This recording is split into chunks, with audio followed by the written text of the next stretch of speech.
The NBA is in an interesting spot now that they have their 7, 8, 9, 10 playoff scenarios out there. Tuesday, that's tomorrow, you will have the 7 and the 7 seed determined. And then on Thursday, you will find out who the 8 seed is. On Wednesday, you will find out who the 7 seed is in the Western Conference. And on Friday, you will find out who the 8 seed is. The game that is going to get by far the most attention, although there are a bunch of different teams here, 4 in the East and 4 in the West that are involved, is Warriors going up against the Lakers.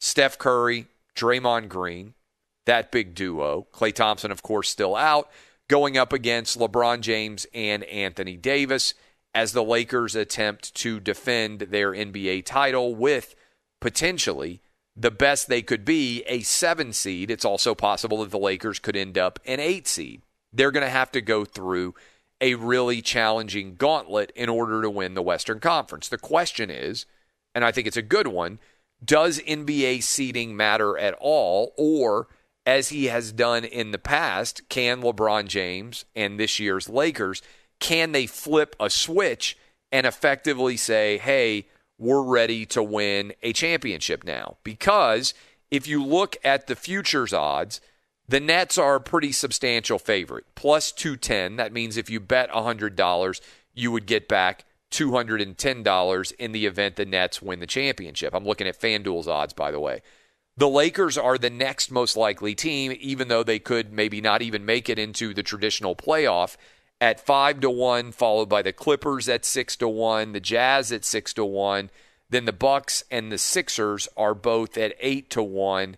And from there, big underdog odds for a lot of additional teams. So, question that is out there is, how desperate is the NBA for both, and I think the answer is really desperate, for both Steph and LeBron to make the NBA playoffs? I think they are massively, massively desperate for that to occur.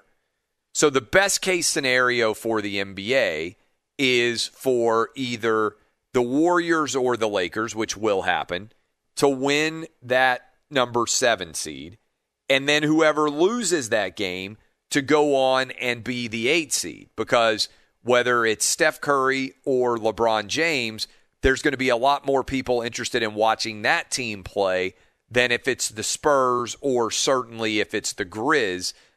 Even though those teams have got some good young talent, there's just no way near the level of interest in those teams as there would be in the teams of Steph Curry and LeBron James.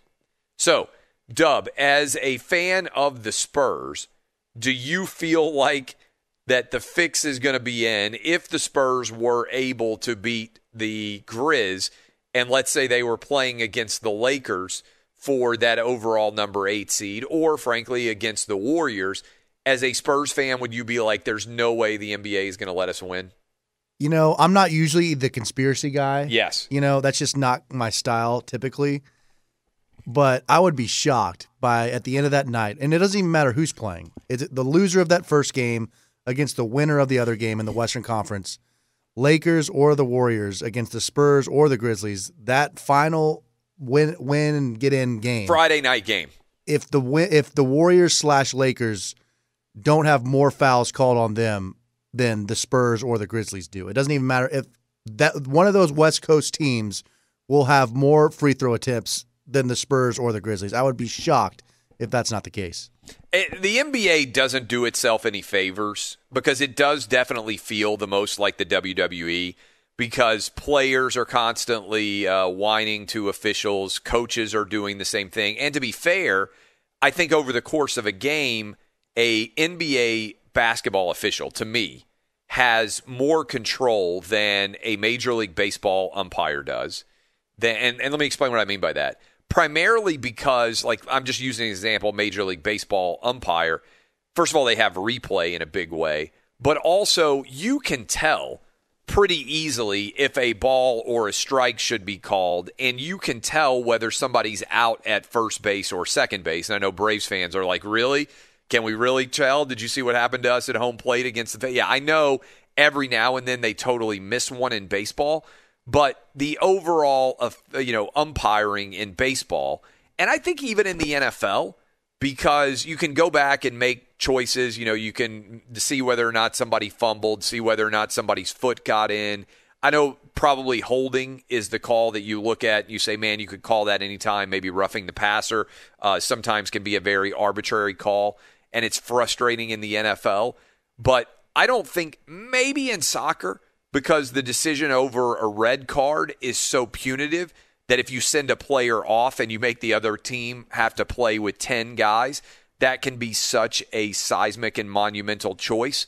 But other than that, I feel like NBA officials have the most control over the way a game goes and the way that they officiate it. And so I'm going to be honest with you. I think the NBA, which no one is watching, they just set their lowest all-time record, 13% decline from last year, which was previously the worst on record. I think Adam Silver and the NBA are going to do whatever. Like if LeBron James lost 2 straight games and the Lakers got eliminated before the playoffs really even got started, I would bet almost every dollar that I have that's free and able and clear to be gambled on that there's no way that the Lakers are going to miss the regular season playoffs. Now, in a 7-game series, if they're the 8 seed, could they lose to the Jazz? If they're the 7 seed, could they lose this? Anything can happen in a 7-game series. But there's a reason the Lakers are still the favorite in the Western Conference. But even over and above the fact that they are still the favorites, the NBA has to have LeBron. Because if LeBron's not in the Western Conference Finals and the NBA Finals, nobody in the West or the West is going to draw much interest. I mean, this honestly, like think about it. LeBron people care about, Steph Curry people care about. I think most everybody out there would acknowledge the Warriors don't have the horses to get to the Western Conference Finals. So you're talking about a scenario where if the seeding held, you would have the Jazz going up against the Suns. Nobody's watching that series. Most people don't care at all about the Jazz or the Suns. And I understand if you're a Utah fan or you're a Phoenix Sun, you're like, I'm watching. Yeah, I understand it. But I'm talking about the general casual basketball fan. Most people don't really know the Jazz or the Suns. And so you could maybe get in with Kawhi and the Clippers and Paul George. They're at least well known enough. But I really don't think if the seeding held and 1 versus 2 in the Western Conference was the Suns going up against the Jazz, it's a unique and interesting matchup, but nobody would watch. The NBA has to have LeBron in the Western Conference Finals at a minimum. They need him in the NBA Finals. They desperately need Lakers against, I think, the Nets. There are a lot of teams that could come out of the East where I think they'd be fine with it if it were LeBron James going up against them. But LeBron is the straw that stirs the drink, and nobody's watching the NBA right now. Maybe people will get interested in the NBA if the Lakers win and to play their way in this play-in series.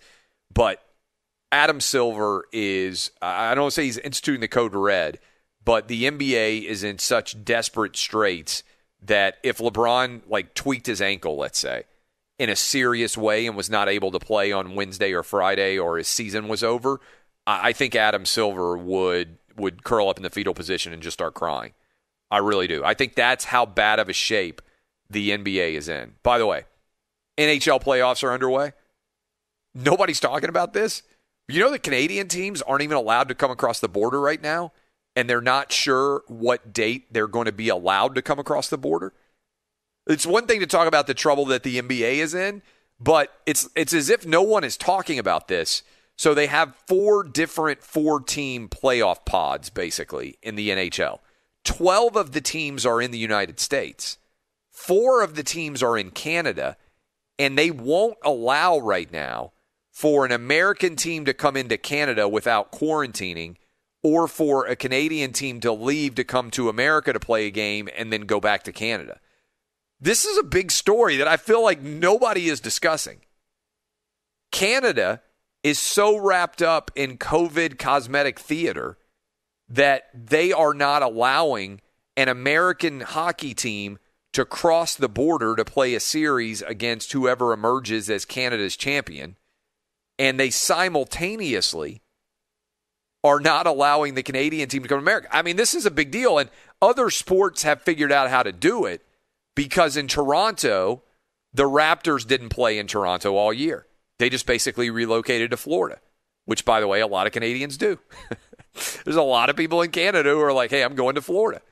A lot of Canadians came down to Florida to get their vaccines because they couldn't get the vaccines delivered very well under Trudeau in Canada. And also, the Toronto Blue Jays are staying in Florida as well. So this is a big story in hockey that nobody's really talking about. They haven't gotten permission yet for the Canadian teams to be able to actually cross into America or for the American teams to go back into Canada. I don't know how this is all going to work out. It's kind of a big deal. Maybe that should be worked out. Maybe they should be like, hey, how are we going to figure out the Stanley Cup here? And also, by the way, and I'll talk a little bit about this in the next segment, Canada's not allowing any crowds present for anything.